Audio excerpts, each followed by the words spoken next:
Okay, next question हमारा question number हम ले रहे हैं 19। क्वेश्चन नंबर 19, ठीक है। Question number 19 NCERT exercise miscellaneous on chapter 5। क्या है क्वेश्चन कि using principle of mathematical induction PMI prove that d upon dx of x to the power n is equals to n x की power n minus 1।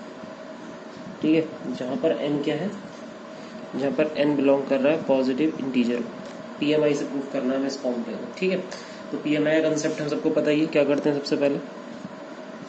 सबसे पहले हम n equal to 1 लेते हैं, n equal to 1 रखेंगे। तो for n equal to 1 d upon dx of x to the power 1 into X to the power 1 minus 1। ठीक है, तो ये हो गया d upon D X of x, और बेटा ये हो गया x टू दी पावर 0। तो यहाँ से हमें मिला d upon D X of x is equals to 1। तो ये तो बात प्रूव है ना, वेल नोन बात है कि x का डिफरेंशियल तो 1 ही होता है x के रेस्पेक्ट में। तो इसका मतलब ये हुआ कि statement is true for n equal to 1।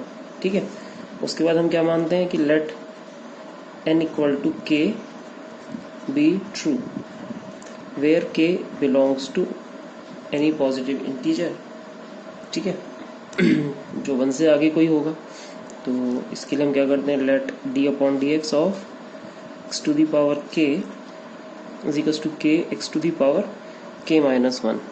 ठीक है, तो ये हम मान लेते हैं हमारी इक्वेशन नंबर फर्स्ट होगी।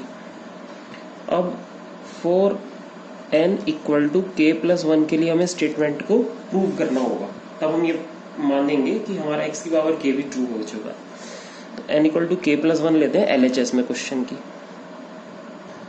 तो बेटा ये हो जाएगा d upon D X of x to the power n की जगह k प्लस 1 रख दो आप। जब आप n की जगह k प्लस 1 रखोगे तो अब हमें इसे सॉल्व करना है। सॉल्व कैसे करेंगे, देखो इसको ले सकते हैं हम d upon D X to the power k into 1, है ना। इसको मैंने ब्रेक कर दिया, x to the power k into X ऐसे लिख दिया। अब मैं यहाँ देख रहा हूँ कि मुझे डिफरेंशियल करना है, लेकिन यहाँ अप्लाई होगा प्रोडक्ट रूल। तो बेटा यहाँ पर ना प्रोडक्ट रूल अप्लाई कर दो। प्रोडक्ट रूल कैसे लगेगा, प्रोडक्ट रूल ऐसे लगेगा, जो इसको डिफ्रेंशिएट करोगे x to the power k ऐसी d upon D X of x, फिर plus x as it is d upon D X of x to the power k। तो बेटा x का डिफरेंशियल अभी हमने देखा था, x का डिफरेंशियल हमारा कितना आया था 1, तो ये तो 1 हो गया। तो x to the power k into 1 plus x into, और x की पावर k का डिफरेंशियल हमने कितना प्रूफ किया इक्वेशन फर्स्ट में, k x to the power k minus 1, है ना।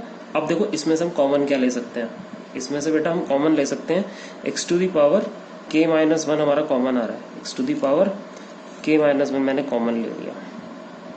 ठीक है, x to the power k minus 1 common ले लो या x to the power k common ले लो, जो भी आपको सही लगे। सपोज करो मैंने चलो x to the power k common ले लिया, अगर यहाँ मुझे मिलेगा 1, यहाँ भी मुझे मिलेगा x, यहाँ मिलेगा मुझे k, और यहाँ मिलेगा मुझे x to the power minus 1, है ना। तो बेटा इसे क्या करेंगे, 1 अपॉन एक्स लिख देंगे तो x कट जाएगा, है ना। तो ये कुछ इस तरह से बन जाएगा हमारा सिस्टम।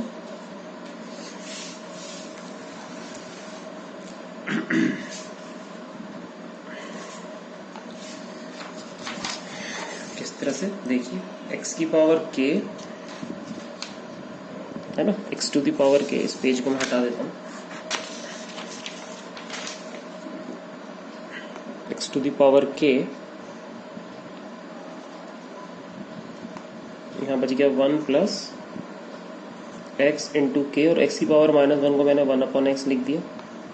तो x to the power k 1 plus x से x कट गया, क्या बचा, k बच गया। तो इसका मतलब ये आया मेरे पास k plus 1 x to the power k। अब मैंने इसको ऐसे भी तो लिख सकता हूँ ना, प्लस 1 माइनस 1। तो अब ध्यान से देखोगे तो हम जो इधर लेके चले थे वो क्या लेके चले थे, हम इधर लेके चले थे x की पावर k प्लस 1, है ना।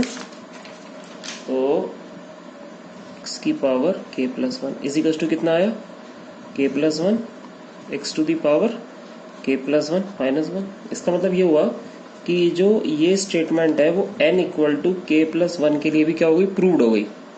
Statement proved for n equal to k plus one. तो अब हम PMI से ये कह सकते हैं कि अगर हम k प्लस वन की जगह n ले लेते हैं तो हमारे पास टोटल वैल्यू क्या आ जाएगी, n x की पावर n माइनस वन। तो ये फॉर्मूला हमारा PMI से सीधा सीधा प्रूव हो जाता है। तो this formula is proved by principle of mathematical induction. Is prove. ठीक है, बेसिकली मैंने क्या करा कुछ नहीं है भाई, हमें दिख रहा है कि k प्लस वन के लिए k प्लस वन आ गया। इसी तरीके से अगर k प्लस वन की जगह या n होता तो क्या आता, n होता हर जगह n आ जाता है ना, n के लिए n आ जाता तो हो गया प्रूफ हमारा फॉर्मूला। चलिए अगले क्वेश्चन पे चलते हैं। Question number 18। क्वेश्चन नंबर 18 क्या है कि अगर fx if fx equals to modulus x का होल क्यूब, ये गिवन है। क्वेश्चन क्या कह रहा है, show that f double dash x exist होगा for all real x and find it, और इसको फाइंड भी करके दिखाना। ठीक है, चलिए देखते हैं। तो f डबल डैश x को एग्जिस्ट करवाने को कह रहा है क्वेश्चन। चलिए सॉल्यूशन। तो पहले तो मैं सीधा fx लिख लेता हूँ। मेरे पास fx क्या है, fx है मॉड x का होल क्यूब। ठीक है बेटा, चलिए fx है हमारा मॉड x का होल क्यूब। तो हम इसको कुछ इस तरह से भी एक्सप्रेस कर सकते हैं ना, मॉड x के होल क्यूब को। इट इज माइनस, है ना, minus x cube if x is less than 0 plus x cube if x is greater than equal to 0। ठीक है, अब अगर मैं इसको डिफरेंशिएट करता हूँ, f डैश x लेता हूँ, इसका डिफरेंशियल लेता हूँ वन टाइम, तो इसका डिफरेंशियल आएगा minus 3x square if x is less than 0 plus 3x square if x is greater then और इक्वल टू 0। ठीक है, लेकिन हमें तो डबल डिफरेंशियल देना है, तो डबल डिफरेंशियल ले लिया भाई, f डबल डैश x। जब f डबल डैश x देखेंगे तो बेटा ये आएगा माइनस का 6x if x is less than 0 plus का 6x if x is greater then और इक्वल टू 0। ठीक है, तो f डबल डैश x भी एग्जिस्ट हो रहा है, f डबल डैश x आ रहा है हमारा, है ना। f डबल डैश x कितना आ गया, f डबल डैश x आ गया माइनस का 6x, है ना, प्लस का 6। तो अगर आप ध्यान से देख रहे हो तो मैं इसको कुछ इस तरह से भी लिख सकता हूँ, इस तरीके से लिख सकता हूँ, f double dash x is equals to 6 तो कॉमन ही है ना, 6 तो कॉमन है। अगर मैं 6 को कॉमन ले लेता हूँ तो मेरे पास यहाँ क्या रह जाएगा, minus x if x less than 0 plus x और if x greater than equal to 0, है ना। तो अगर आप फिर से क्लियरली देखो तो ये किसकी डेफिनेशन आ गई, ये मॉड x नहीं हो गया, 6 टाइम्स ऑफ हमें क्या मिल गया, मॉड x मिल गया। f डबल डैश x क्या मिल गया हमें, मॉड x मिल गया। f डबल डैश x की वैल्यू क्या आ गई, 6 टाइम्स ऑफ मॉड x। तो उसने पूछा क्या था कि भाई प्रूव करो if this function f double dash exist है अगर, तो उसकी वैल्यू क्या होगी। अगर f double dash x exist करता है तो f डबल डैश x की वैल्यू कितनी होनी चाहिए, है ना। Find the value of f double dash x। तो f डबल डैश x की वैल्यू हमारी देखिए कितनी आ गई। ठीक है बेटा, तो उम्मीद है बात समझ में आ गई होगी आपको कि f डबल डैश x हमारा कितना आ गया, इट इज 6 मॉड x, है ना। तो ये हमारा आंसर हो गया। क्लियर होगी बात। क्वेश्चन में क्या पूछा था, f x equal to mod x cube show that f double dash exist for all x find it. तो हमने क्या करा, पहले एफ एक्स लिखा मॉड एक्स क्यूब, इसको एक्सप्रेस कर दिया इस वे में, फिर इसका डिफरेंशियल करा -3x² + 3x², ये एफ डैश एक्स आ गया हमारा। उसके बाद डबल डिफरेंशियल किया तो ये -6x, ये +6x हो गया। उसके बाद माइनस हमारे पास 6 आ रहा है, 6 हमने कॉमन ले लिया। 6 कॉमन लेते ही जो वैल्यू बची, ये किसकी वैल्यू बची, this is called mod x. ये हमारा मॉड एक्स ही तो होता है, 6 मॉड एक्स। ये हमारे एफ डबल डैश एक्स की वैल्यू आ गई, F double dash x is 6 mod x होगा। ठीक है, चलिए अगले क्वेश्चन पे चलते हैं। नेक्स्ट क्वेश्चन क्या है, नेक्स्ट क्वेश्चन हमारा ये है एनसीईआरटी का क्वेश्चन नंबर 17 मिसलेनियस का है ना। क्या क्वेश्चन है कि अगर x इज इक्वल्स टू है a ब्रैकेट में दिया हुआ है cos t plus t sin t, और y इक्वल टू दिया हुआ है a ब्रैकेट में sin t minus t cos t। Find क्या करना है, d2y/dx² फाइंड करना है ना, हमें डबल डिफरेंशियल फाइंड करना है। तो एक तरह से देखा जाए तो ये हमारा पैरामेट्रिक फंक्शन है ना, this given function is parametric function. तो पैरामेट्रिक फंक्शन में हम क्या करेंगे, सबसे पहले हम dx/dt कैलकुलेट करेंगे, सबसे पहले हम dx/dt फाइंड करेंगे। तो ये तो कांस्टेंट है, cos t का डिफरेंशियल आ जाएगा माइनस sin t, t का डिफरेंशियल t के रेस्पेक्ट में 1, यहाँ t के दो फंक्शन हो गए तो प्रोडक्ट रूल लगेगा, t as it is sin t का डिफरेंशियल cos t, फिर plus sin t as it is t का डिफरेंशियल 1। ठीक है, sin t से sin t कैंसिल हो जाता है, तो dx/dt आ गया a ब्रैकेट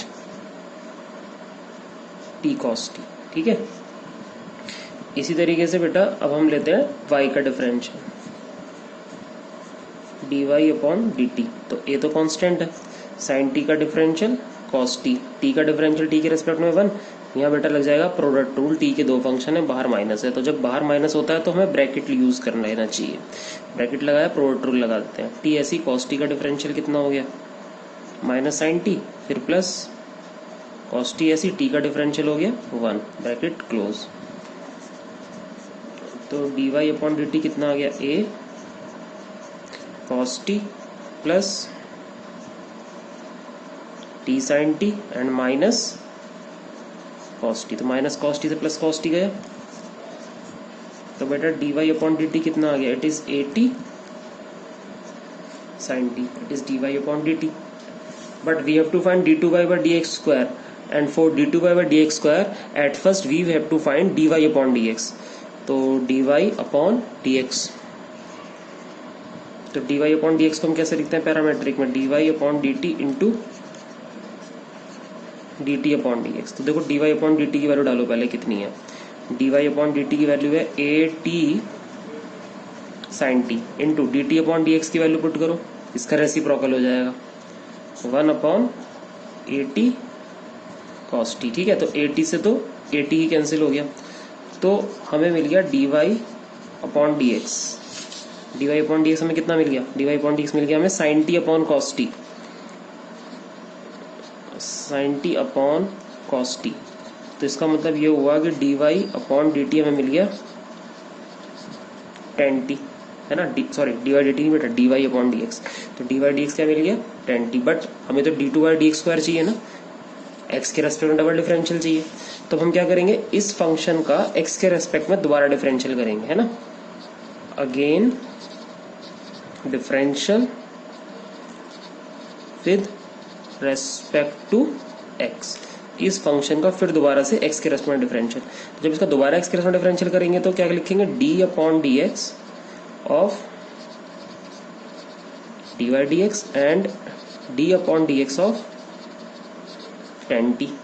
ठीक है, समझ गए। चलिए, तो dy/dx का डिफरेंशियल करेंगे क्या आता है, dy/dx का डिफरेंशियल करते हैं क्या आता है, जब हम d/dx लेते हैं किसका, dy/dx का, तो हम क्या लिखते हैं, इसका मतलब ये तो होता है d2y/dx², है ना। तो इसका डिफरेंशियल तो आ जाएगा d2y/dx²। ये मैं अगले पेज पे ले लेता हूँ, ठीक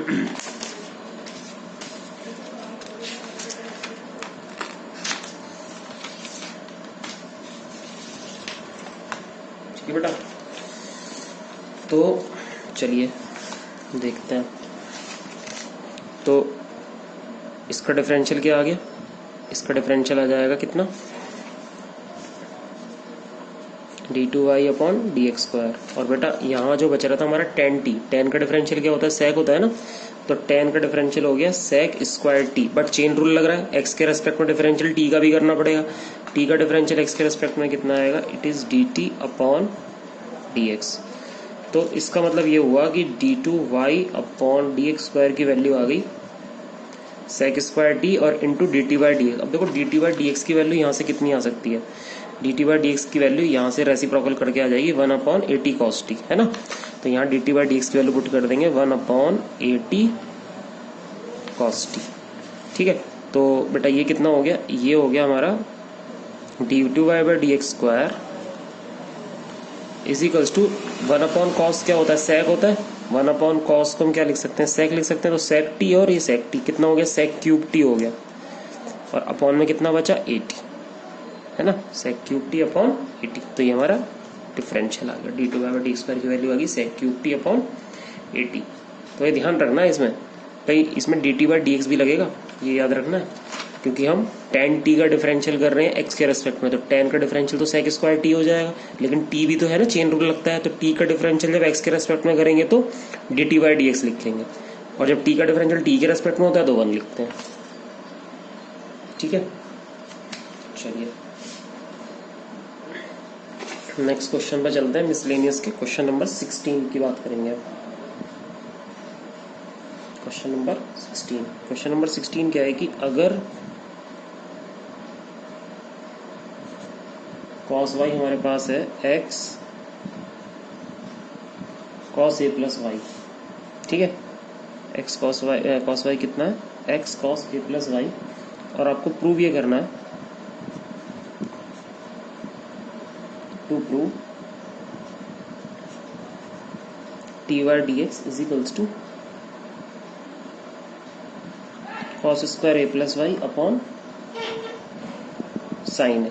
ठीक है, ये प्रूफ करना है, cos y is equals to x cos a plus y, और हमें प्रूफ करके दिखाना है d y d x is equals to cos square a plus y upon sine है। तो बेटा सबसे पहले देखो कि इसमें क्योंकि एक्स और वाई ना एक साथ मिक्सअप होके आए हैं, एक्स और वाई के फंक्शन मिक्सअप है, तो ये इम्प्लिसिट फंक्शन हुआ।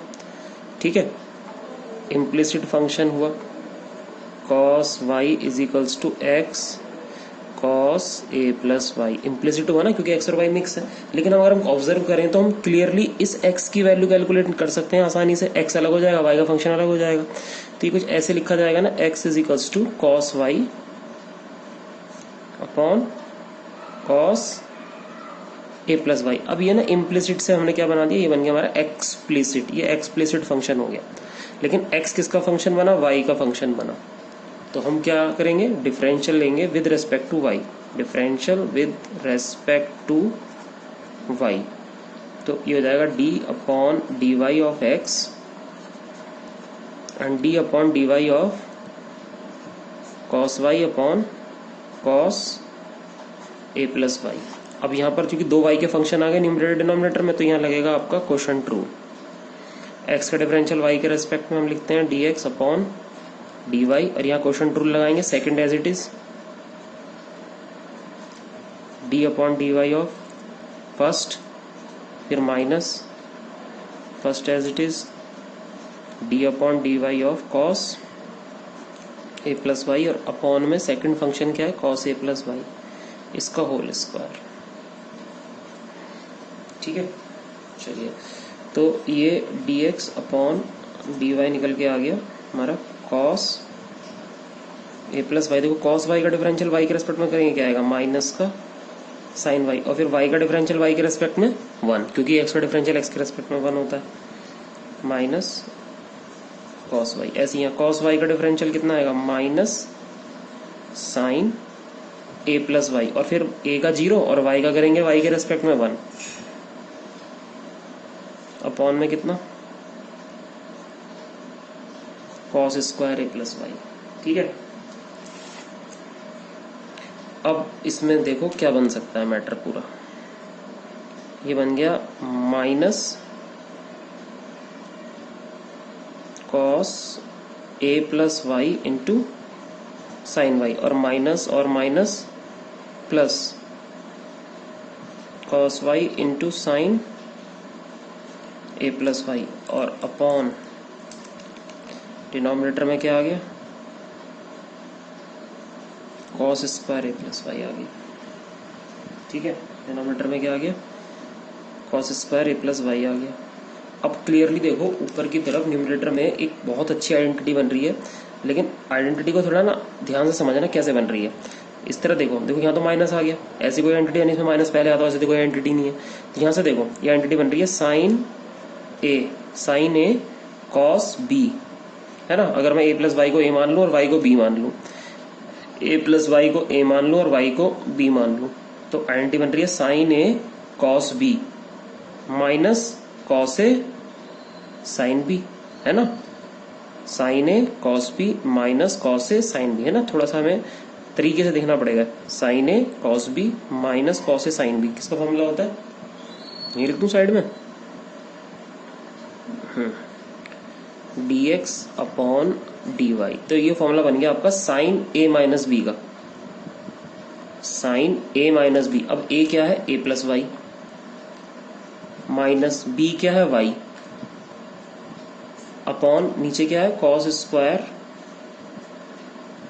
ए प्लस वाई। अब देखो y से y कैंसिल हो गया, तो dx अपॉन dy की वैल्यू आ गई बेटा sign A upon cos square a plus Y. लेकिन हमें तो dy dx प्रूफ करना है ना, देखो dy dx प्रूफ करना, तो जब आप इसे dy अपॉन dx लोगे तो रेसिप्रोकल हो जाएगा। ये कितना आ जाएगा, cos square a plus y upon sign A, answer. ठीक है, तो अच्छा क्वेश्चन है, इंपॉर्टेंट है, ध्यान रखना। ये बात मैंने आपको पहले ही बताई थी इम्प्लिसिट में, कि भाई अगर आपको लग रहा है कि आप इम्प्लिसिट को एक्सप्लिसिट में कन्वर्ट कर सकते हो तो कन्वर्ट करो, और कन्वर्ट करने के बाद ही उसको डिफरेंशिएट करो, आसानी से क्वेश्चन सॉल्व हो जाएगा। ठीक है, इजीली क्वेश्चन सॉल्व हो जाता है अगर हम इम्प्लिसिट को एक्सप्लिसिट में कन्वर्ट करें। अगर क्वेश्चन का नेचर ऐसा है कि वो एक्सप्लिसिट में कन्वर्ट हो रहा है तो एक्सप्लिसिट में ही कन्वर्ट करके करो, जल्दी क्वेश्चन सॉल्व होगा। ठीक है, अच्छा कोई बच्चे पूछेंगे सर हम डायरेक्ट कर दें तो क्या होगा, यस डायरेक्ट भी कर सकते हो, लेकिन डायरेक्ट करने में थोड़ा सा हमें क्या होगा कि वैल्यू को इधर से उधर पटकना ज़्यादा पड़ेगा इसमें। ठीक है, और डायरेक्ट भी कर सकते हैं, डायरेक्ट करने में भी कोई प्रॉब्लम नहीं है। ठीक है।